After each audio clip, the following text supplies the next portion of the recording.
I went into this job because it didn't feel like a job. It felt like everything you do outside of a job. It felt like playtime. I was like, if you're dressing people as animals, I'm your guy. Amazing. So I feel like I've done about 25 different versions of foxes in my whole career. How do you use that parameter and change it? And Totally. It's amazing. We actually also managed to make the quick change in 3 seconds. The music is written for, I think, about 15.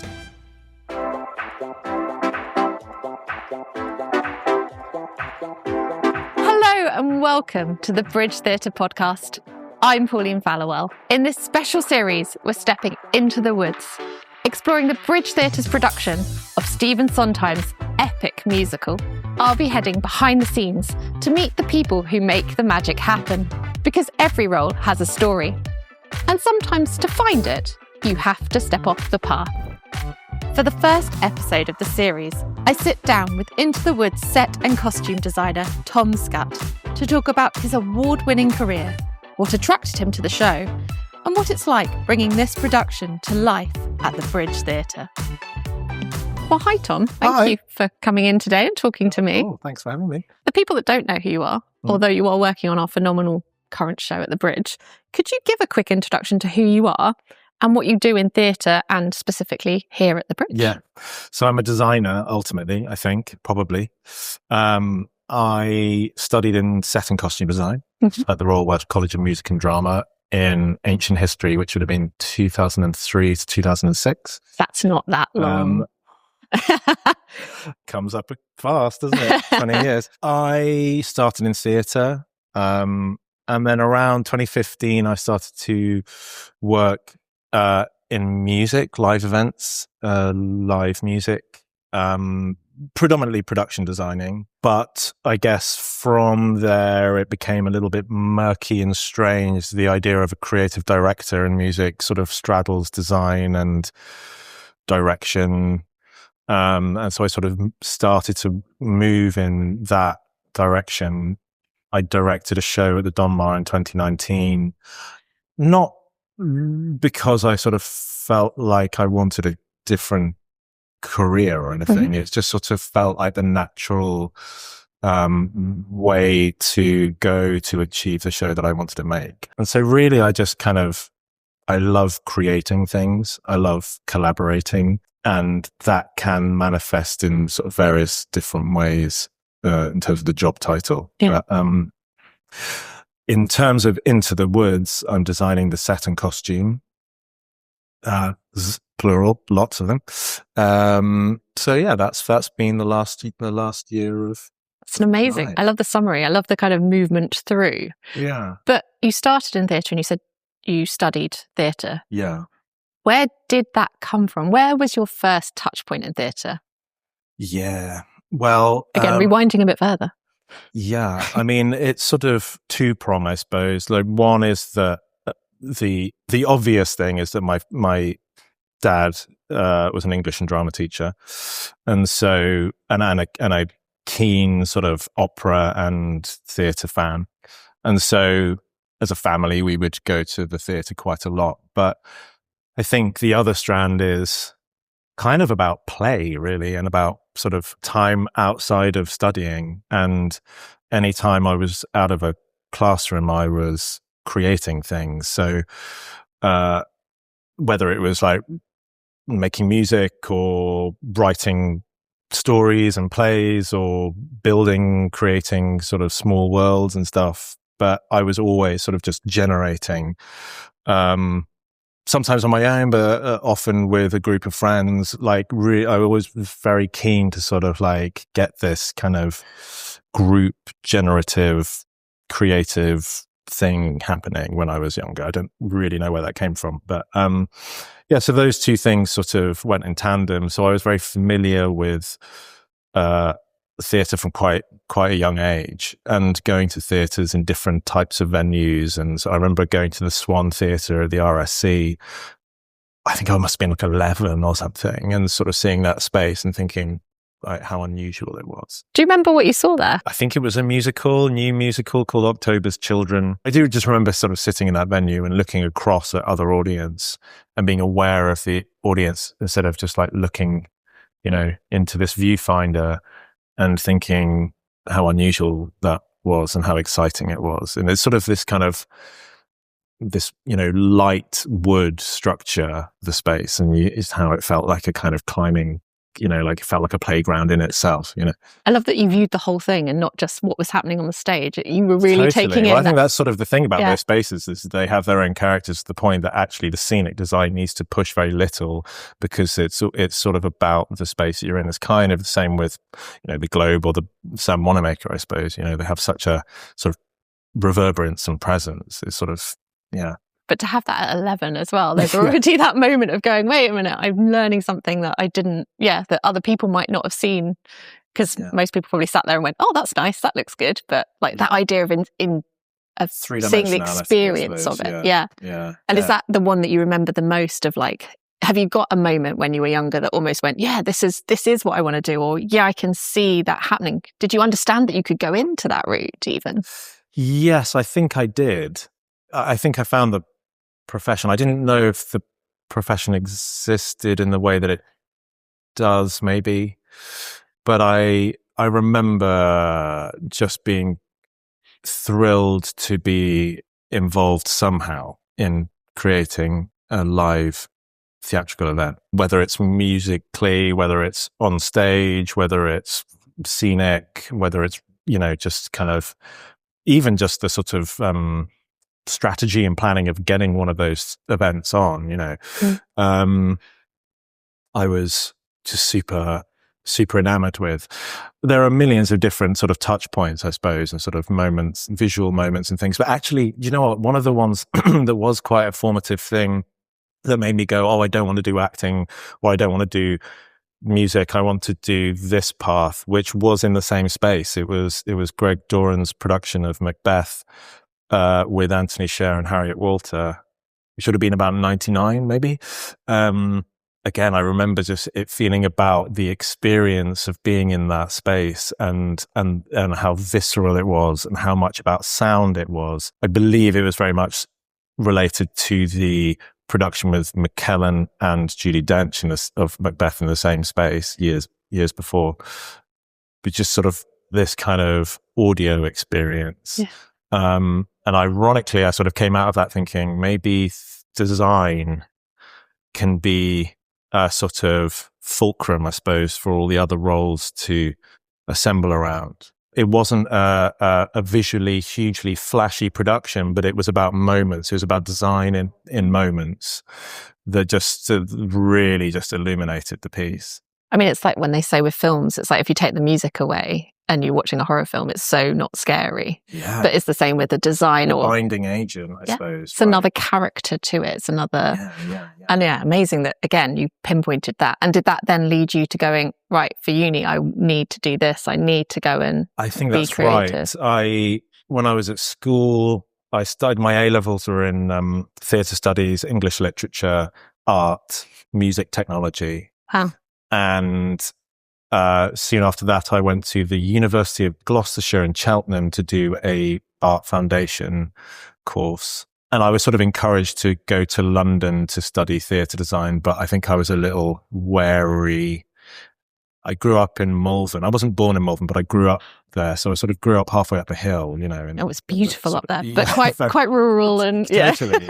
And so the idea, I just was very tentatively sort of stepping my way up to like a big, scary city, So it took me a while to get here, but so I studied at the Royal Welsh College of Music and Drama, and I think that course was just so fantastic for the type of theatre or the type of process that I like, because you have so much practical opportunities to work with other students from different disciplines, including all the performance disciplines and all the opera courses and classical music. It was very practical 3 years that taught me how to kind of collaborate, really.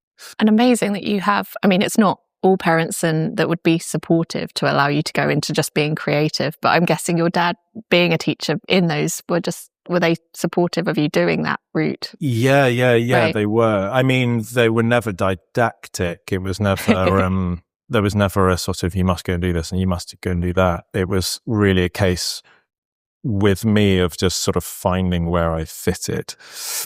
it took a long time. And I think there's so much about personal growth and identity in that. And really, theatre has given me a sort of bubble, I suppose, to try and explore myself in. And it started right back then, really. Amazing. Sorry, not here to sort of psychoanalyze you. This is your life. But it is fascinating. I do love the kind of really digging into how people found their journeys. And obviously your journey has now led to here, to Into the Woods. And I know you sort of did a plotted history of a few things you've done before then. But hearing that you would be working on a new version of Into the Woods, what was your first sort of reaction to that? And how did you take that and move forwards with it? Well, it's sort of very much wrapped in with my life with the director, Jordan Fine, I suppose. We've been together for nearly 10 years, and he moved over from America in 2019 after 3 years of our relationship, only to be hit by a global pandemic that meant that we were stuck indoors together for if anything's going to challenge you. But you're here still, stronger than ever. And so Jordan was the associate director to Rebecca Frecknell on Cabaret, and the three of us worked very closely together on that process. It was a really, with Julia Chang as well, just a really rewarding sort of rich process. He directed the prologue dancers in Cabaret. Amazing. And we created our first show together at Regent's Park, Fiddler on the Roof. I think Nick Heitner saw the very final performance of Fiddler on the Roof at Regent's Park and started talking with Jordan, at which point Nick mentioned Into the Woods, which happens to be Jordan's deepest, most sort of fond piece of theatre that was the kind of gateway for him into doing what he does. Yeah, because he did it way back when, didn't he? At Absolutely. uni, But I think, like Rebecca Frecknell with the Dunmore production of Cabaret, they both watched these early productions on VHS or on, as kids. And so to go back to your question, I suppose, it was thrilling and exciting to be approached about it, especially here with the amazing opportunities for what can be provided scenically in this space. But also, just a huge sort of pressure in a way to be holding this very fragile sort of dream of Jordan's. It was so exciting. Did you have an existing relationship with the piece? I didn't. I mean, the only existing relationship I had with the piece is Jordan singing greens, nothing but greens in the shower every night. I do remember kind of slowly, like him telling me about this witch and stuff, and sort of, and I thought, what is this strange landscape? I obviously knew about Sondheim, but I suppose what's interesting about the show is that, or our relationship with the show is that Jordan comes from a very rich New York history of musical theatre, and I guess I sort of come from more of a world of European, I don't know, fairy tales and pantomime and that sort of kind of creepy, weird, but also quite vaudeville-y, space. So that's been a really sort of joyful kind of thing to merge together on.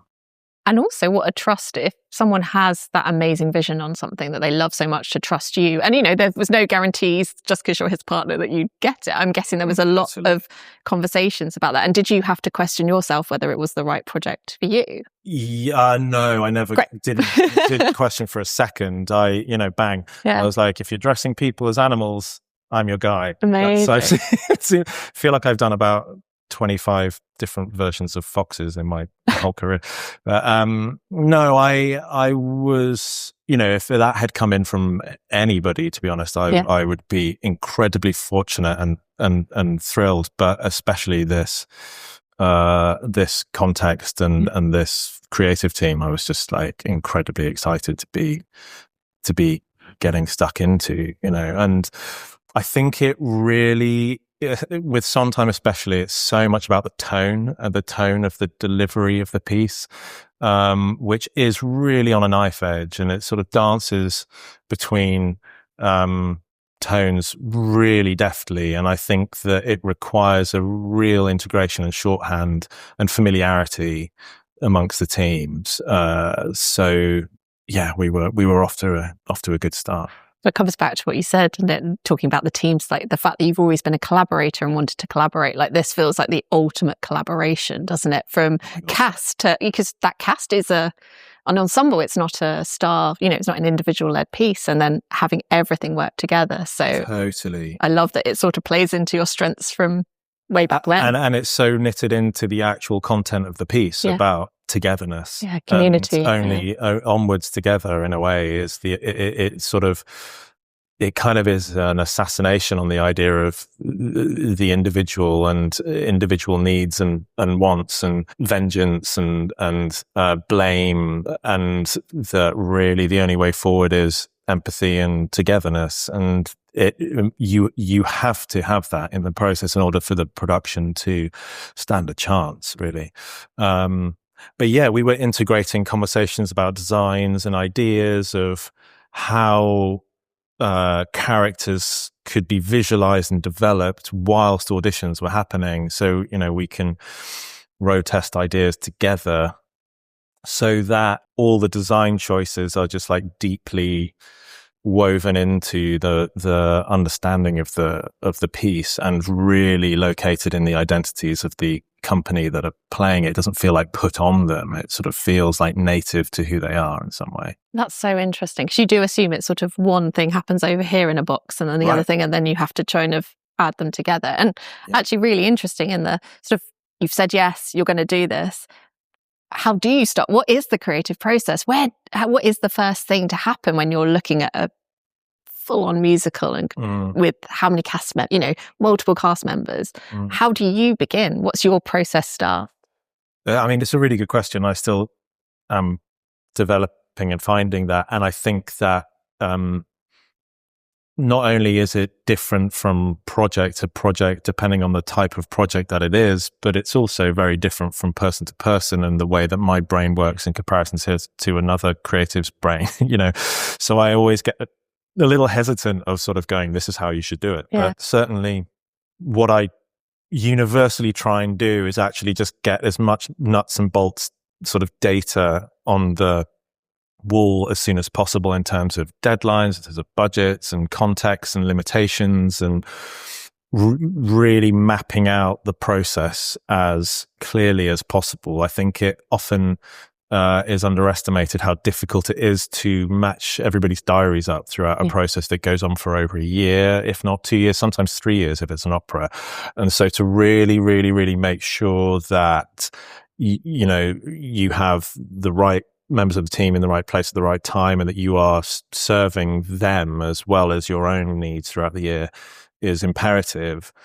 And I suppose, so there's that, which is very kind of dry. And then like the rest is incredibly fluid and flowing. And I much prefer, the process of designing something with music involved, because you can just listen to it wherever you are. And I find being active and moving and being out in the world whilst listening to whatever it is that I'm working with, whether it's a band or an opera or a musical, or even a play, like a read through of a play with music or something, but just something that feels sort of, it can live in my head on the go, is sort of where I start.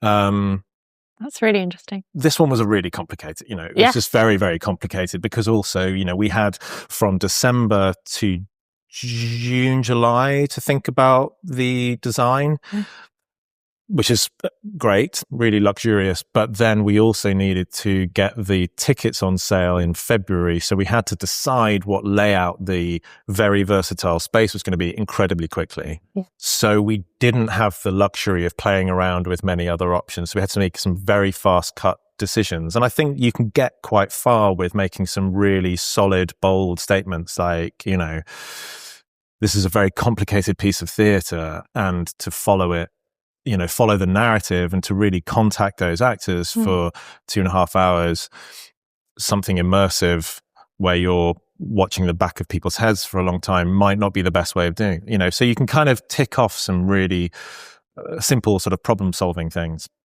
And another one I think was really key to this was about the immersion, not being about the piece being amongst us in this room, but us being transported and immersed into a kind of very rich cinematic, and us being the audience. We just go into this, nice, viewfinder, and I think there's just something incredibly reassuring in a way of an 80s musical, this big scenic, big offering, hugely ambitious, and I think we wanted to kind of really deliver on that wonder, I suppose, the sort of childish wonder of it all, and the kind of and transporting people in that way. So we decided on an end-on layout, which is quite rare for the bridge, right? I guess. Yeah, we hadn't done it since 2019. Wow. Which, there is COVID in that, but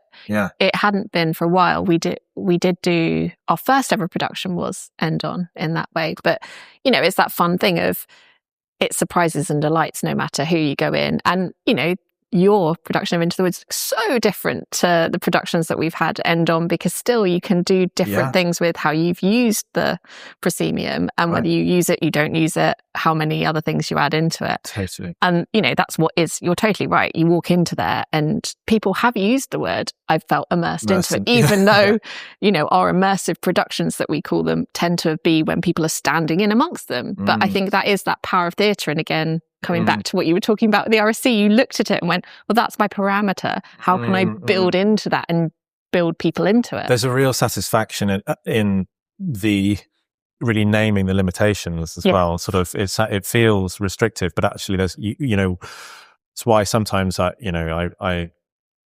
did so much work at the Gate Theatre when I was younger, and just like, there's so little money, and such a strange venue. This was when it was in Notting Hill, 12 meters by like 3.5 meters or something. And it was so joyful to kind of really dig away at those problems. You have to be more creative sometimes with that, don't you? 100%. And I think, you can build on that, can't you? That's a whole Brian Eno thing, isn't it? He made the oblique strategies card, where there's these kind of strange injections into your process that kind of act as obstacles to make the kind of creative process more rewarding. And I think it's exactly that, So on one hand, that's the sort of design side of it, the problem solving, and then there's the sort of artistic side of it, or the sort of more expression, the personal expression, which is like something very, very different, much more freewheeling and crazy. No, and you've ended up with such beauty. Like, where do those influences come from? Do you have to go out and about into the world? Is it lots of sort of intense looking at books or articles, or how do you sort of get those points of references? Because you had some amazing, I remember way back when in the process, you did a presentation to us all actually, which was wonderful to go, this is where these ideas have come from. And it felt so rich and so thought through, and it helped the whole team at the Bridge sort of come on the journey with you. But how do you even start doing that, or going, that's where I need to go? For me, you just sort of start putting, pins on the mental sort of board in your head. It's like, or I sometimes literally Pinterest in your head. It's sort of call them satellites. So like there'll be, there's, and sometimes that can manifest as like different versions of the show. Did this a lot with Rupert Gould when we were doing shows at the RSC together. He would sort of say, there's this version, there's this version, there's this version, and those are the three things that are in my head. And they're kind of sometimes very opposite or sometimes conflict, but that's where your anchor points are. And then you start to just map out and build things together, and you kind of create this web, It's not often as clear and simple and strong as something that feels sequential. It's more like, I guess it sort of feels like, you have those apps now on your phone where you can kind of 3D scan something, and you keep passing it around as much as, and the more you do it, the more information you get. And it's a bit like that, because you're also working with other people's ideas, and then suddenly a video reference will come to you from the lighting designer or video designer, and it spins us off in a different direction. And so what's important is that, especially from the director's side, that like that is whatever is in their head at the start of massive do's and don'ts, or things that, this production hasn't been before that needs to be, or things that are really vital about this piece that need to be sung out, or in this case, the sort of tempo of the first half versus the second half, and how people need to appear on stage, the rhythm and the farce of that in the first act in comparison to something more existential and dreamlike in the second. Those things get stipulated and they go on the board, and you just start to sort of flesh it out. And it's a case of having some sort of skeleton structure or shape that you can just build on together with everybody, and then ultimately in rehearsals where things can change completely. Was there anything surprising about that discovery process for this production? Was there anything you went, I didn't think that would end up there? Or that's a really good question. It more about the bigger ideas. It was more about like a sense of trepidation of venturing into more risky territory versus a kind of love of and honoring the original intentions of the piece and the original sort of provocations that it brings, and sort of like just balancing those and making sure that you're not doing something that is too wayward from what is intended, but equally you're still delivering surprises. So there would be sort of moments of trepidation about certain ideas or certain bold visions and stuff that we had in it, but really it was just a case of testing your nerves and holding your nerve. I mean, the whole process was holding your nerve, to be honest. It's such a huge show, and given the time that we had and the constraints that we had, well, and anybody has really doing this piece, no matter what budget and what scale, it's absolutely huge. And so it was really down to the wire with every single idea, and everybody in the team and the cast and everybody had so much faith in the sort of collective power of what we were all doing, that it was fully committed right down to the last minute. And then we can exhale at the end of it and relax. Do you know what you beautifully do? You set this up so wonderfully in a kind of holistic, this is how. Do you have any like details of any specific character? I know we've got these beautiful pictures in front of us that you were really enjoyed like going through the process of, and like anything you learned doing it through the design of the specific costume or any specific elements of the set or how it came together? I suppose, the witch's journey has been the biggest, and we started work on that costume track in physical form 2 weeks before we started rehearsals, actually, with Kate Fleetwood, with Will Skeet, who was the costume maker who I've worked with for far too many years, and Lucy Martin, my costume associate, who I work with on many, many shows. And the idea for her was sort of born out of two things. One, how do we solve the problem that for a lot of the show, the witch's face is traditionally covered up or limited in some way? And we wanted to try and find a way to not need that, so that it allowed Kate the full expression. Being as it is that she delivers all the exposition at the very beginning of the show, and you really need to sort of be able to key into her.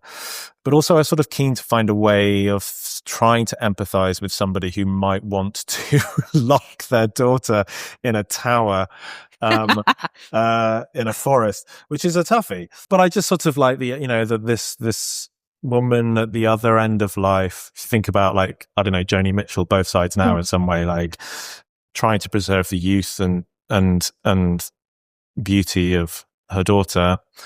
We thought about hair loss, we thought about aging, we thought about how time and trauma sort of knots into our bodies and contorts us, and how amazing it would be if the witch's yearning was to sort of unwind all that and to have her hair back. And so this incredible balding wig that Samuel James wigs with Charlie and Maria made this amazing look for Kate that absolutely transformed her. I think several people were standing in a room with her for a while during the fitting and not realizing that it was actually her. And that's the power of theatre. That's the power of your job, right? And the power of an amazing actor as well, who's just like it's just got such an incredibly transformative face. And then, you know, this journey happens of she is unwound and appears like almost like a sort of Pina Bausch kind of character and starts to flourish and blossom and bloom with floral growths on her in the second half. And that Rapunzel goes the opposite direction and ends up looking more like her with her hair falling out and trauma and her babies wrapped around her to create these bundles. And we just loved that sort of change of place, and I think it really adds a depth of emotion to the story. It's beautiful, and again, it shows that collaboration between everyone talking together and having to do that thing to make one final product. Yeah, and I find that if you are able to be clear enough about a vision like that and say, here's the journey of this character to everybody involved, it's you're off. You know, there are so many different people who are involved in helping manifest this costume. Nicola Colleen did a huge amount of dyeing and distressing on it, and it was a really long process. We did like fitting after fitting after fitting after fitting. Yeah, and also the wardrobe team, because obviously she has a huge quick change, like, you know, magic quick change, which is one of those parameters you're saying. Like usually it's covered, but how do you use that parameter and change it? And totally. Amazing. I mean, we actually also managed to make the quick change in 3 seconds, which the music is written for, I think, about 15. So we actually sort of overshot that. But proper theatre magic, that. it's super rewarding. So she has this costume, which is, you know, lots of lumps and bumps and sort of almost like gourd-like or like bulb-like sort of appendages and stuff. It's just so rewarding, and to sort of work to have that kind of process with an actor, and I think it must, you know, it's quite stabilizing as well for an actor to have that connection. So it's we had a great time. So on this production, what I find interesting about your role is that you're doing both set and costume. Yes. Which, is that rare? Is that not rare for a musical or even for theatre? Yeah, it's a good question. I feel it's more prevalent in the UK than in the States. I'm not sure about Europe, and I'm not entirely sure why. I mean, I suppose there's probably a financial imperative to consolidate. But I was educated in both, and I don't think it's even specific to musicals or plays, to be honest. I certainly, when it gets to a piece this big, you know, it maybe is less rare, and almost certainly in opera, where you have, you know, vast numbers of costumes to be dealing with, you often will have a separate set and costume designer. But you know, it is easy to forget that they're very different jobs, because I do generally prefer to do both. Great. Especially on a piece this scale, because I just think where I sit is more in the conceptual place. You know, it has to be about the idea, and that can then spread into set and into costume, and the idea can manifest itself through all sorts of ways, whether it's a tableau in a certain scene with a certain lighting state, or whether it's in a dress in Act 2, that are all probably working towards doing the same message. I prefer to hold on to that, but I think it, you know, even more reason to have enormous, wonderful teams around one to help with that. So my scenic associate David Allen, and the incredible job of the production manager, Chris Hay, in this case, you know, to manage that, the scenic operation. And then probably about 3 or 4, maybe maybe even 5 other assistants in the model making and renders visualizing arena that I have on that side. And then on the other side with costume, it's Lucy Martin, who is the costume associate, assisted by Lydia McDonald, and Anna Bliss Scully, who runs the wardrobe department here. And then, I don't think we had probably about 10 to 12 different makers on this project, all making at least 2 costumes. It sprawls out to a huge number of creatives, and I guess I like to try and unify the set and costume by sort of holding that position, but also delegating to a huge number of really amazing people. It's kind of like you're the conductor of a massive orchestra, and you're just kind of bringing people in when they need to and highlighting one when it needs to. Is it that kind of analogy? That's a really accurate analogy. Yeah. I mean, it's also that with the director, with the company in rehearsals, you're conducting in that one room, and I guess the designer generally is sort of also co-conducting in everywhere else but that room around it, whilst the rehearsals are being made. It's exactly that analogy, yeah. Do you find it frustrating if you are doing a job where you're just doing one or the other? If you're just doing set or doing costume? Or does it depend? It sort of depends. And I think I also, I go into those opportunities knowing that that's what it's, for example, I designed the costumes for Carrie Cracknell's Carmen at the Metropolitan Opera House in New York a couple of years ago, which Michael Levine designed the set for. I wanted that experience. I just wanted to be, I wanted to work with Michael, who I've always thought is a astonishing designer, and just to sort of be with a collaborator like Carrie, who I've worked with many times at the Met, and you just sort of, want to snap up that life experience. I don't really tend to think of it in terms of career trajectory. I tend to try and think of it in terms of what would be a cool, fun experience to have, Yeah. It's coming to that playing, wanting to play, wanting to just enjoy doing that. And to not be nailed down. I think that that's part of my identity and who I sense myself as a person, is just to sort of be able to surprise yourself and to challenge yourself and push yourself into different arenas that you didn't think maybe you would ever end up being in, That makes sense. We've talked a lot about the lead up to the show and the sort of creating of the show. And as a designer, there seems to be very set rules that you're kind of like, yes, you need to be responsible of how the show looks on the stage. Right.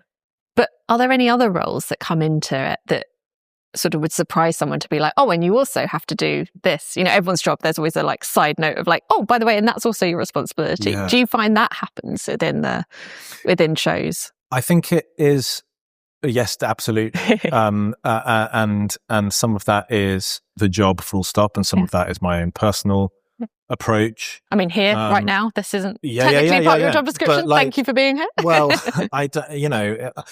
or is it? I think that's it's sort of, we live in such a different age. A piece of work like this, or a film, for example, anything lives with this extra sort of cloud around it of online life, or sort of it blurs the edges of where the piece of work is. I always find this really fascinating with film rollouts and film campaigns and sort of premieres and stuff, and how the red carpet clothing is now costuming, and they're almost like extensions of the movie itself. And you sort of feel sometimes like you've seen the movie before you've seen the movie, because I don't think these things can be underestimated, branding. Even if we're branding. Yeah, I mean, it is kind of branding, isn't it? To a degree, it's a sort of rather cynical marketing thing, but it is also, I don't know, about creative intent. And so I try as much as possible to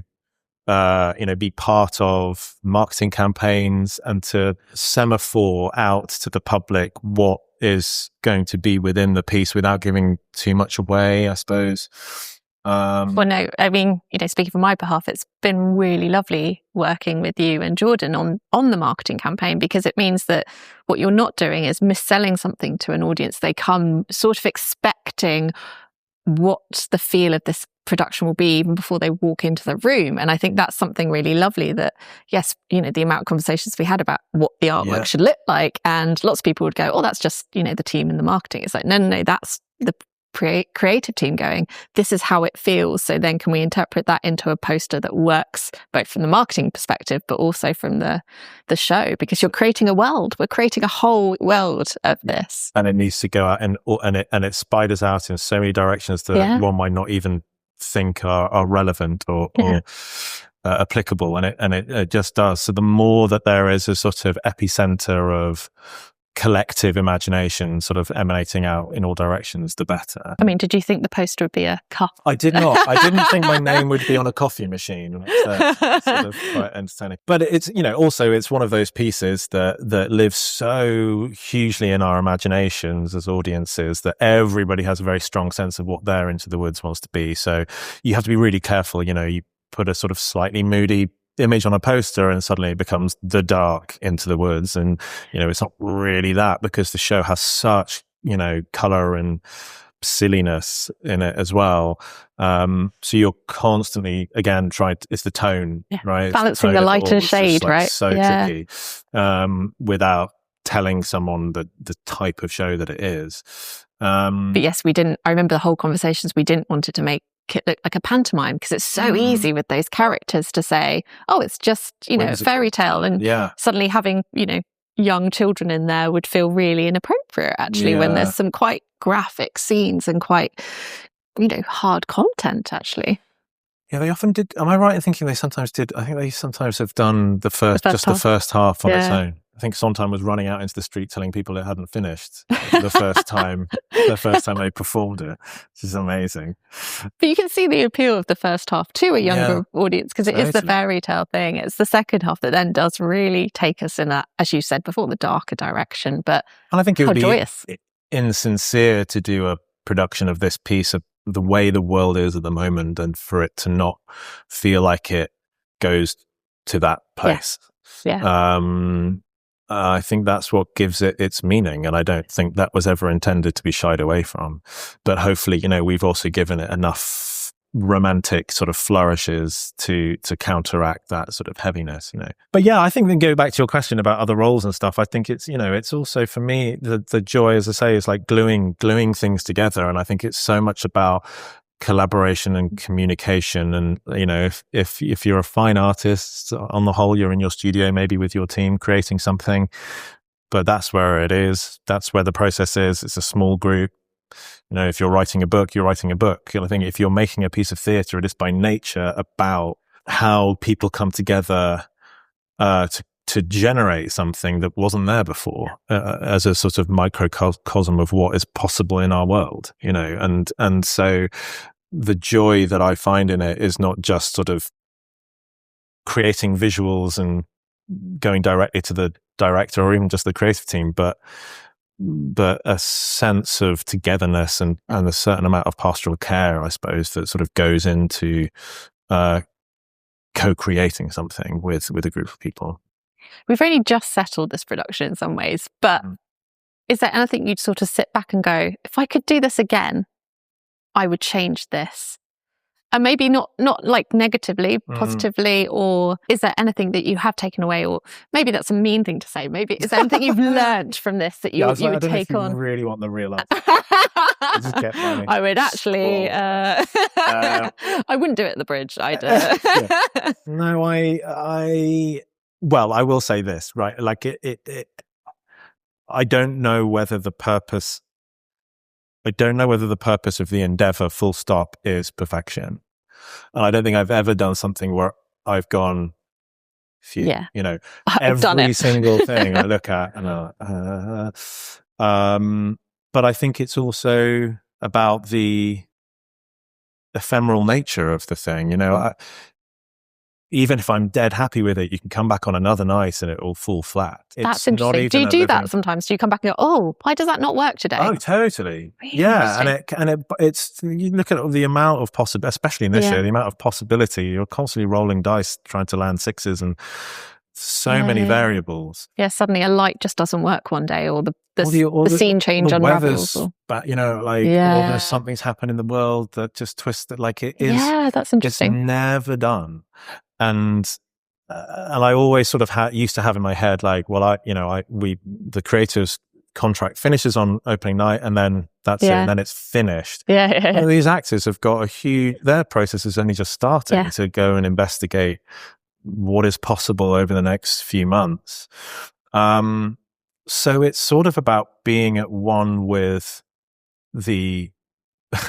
it's living by the sword and dying by the sword. If it's a creative and collaborative endeavor, then that means it's always going to be often certain elements up to chance of what's going to be out there in front of audiences' eyes. I remember when I was at my art foundation course, I made an installation piece based on 2 interlocking school table frames without the tabletops, and I wound some white thread round and round and round and round and round it into these sort of cubes that interlocked, or like sort of cuboids. And I counted it all, and every single one ended up. It was half my life at that point to fill this whole thing, and. Then that afternoon, we took photos of it. We did an assessment of everybody's work, and then you have to dismantle it. So I had, for a whole two weeks, been just doing this, and then it's gone. Yeah. And I think there's something wonderful about the lack of control of that, or the ephemeral nature of how that relates to theatre, and that, you know, you can't quite hold it. Even images don't really hold, because they're moving. They're moving within that. So, you know, those costumes, and, you know, I know that with dance is even more, you know, relevant. It's like when they're moving, it changes the shape of it. Totally. And the meaning only really happens often through time. Like, it's a time-based medium. It's not a picture medium. You're designing for it to move, for it to change, for it to evolve. Right. So I think, you know, when I look at it from that perspective, you know, you wouldn't change a thing really. I think the process, the people that we're working with, everybody here at the Bridge, just like the sheer magnitude of the operation and this incredible collective perseverance of like getting it over the hill, you know, an amazing stage management team. There's nothing that you would want to change really. And I think audiences are agreeing right now, which is the great thing. So you talk so wonderfully about theatre. If you really stepped away from it all, if you didn't work in this career, if you hadn't gone to see those shows, if you hadn't studied theatre design, where do you think you would be today? Do you know what? I forgot this question. This is the one I was meant to prepare for, to have something witty. I don't even know where to begin. Doesn't that say a lot? Even the fact that, you know, thinking about it is hard. Thinking about it is hard, but I think also it goes back to the thing that I've been playing with in my head a lot recently, but play is the word, is that I've been thinking, maybe I went into it for this job for this reason, or this reason, my background in this. And I'm like, actually, I went into this job because it didn't feel like a job. It felt like everything you do outside of a job. It felt like playtime. It felt like, let's just get all this shit together and sort of, you know, create stuff and pull all our friends in, and, you know. And so it almost feels like it's a sort of protest against having a job. So I guess the idea of going, like, I'm going to be in a job feels like inherently terrifying. Like, it's like working in vets or something. This is the guy that it's probably like, I don't even like animals. Do a stuffed animal veterinary service. Is that such a thing? There's probably something that the taxidermist that it's does like top Henson. Up. Why not? Something that you can do. Create something that doesn't exist. I love that. Well, you know, it is so part of you, and it just shows, and it's been wonderful. Thank you. Thank you. Thanks for having me. Oh, thank you. And that's it for this episode. A huge thanks to Tom Scutt for taking us behind the scenes and telling us his story. You can catch up with the first series of the Bridge Theatre podcast now, with episodes featuring actor David Morst, composer Grant Olding, and theatre legend and choreographer Dame Arlene Phillips. Follow us wherever you get your podcasts, and if it's on YouTube, hit subscribe to get the latest episodes. If you want anything else Bridge Theatre related, tickets, information, head to bridgetheatre.co.uk. Thanks for joining us, and we'll see you next time as we head back into the woods.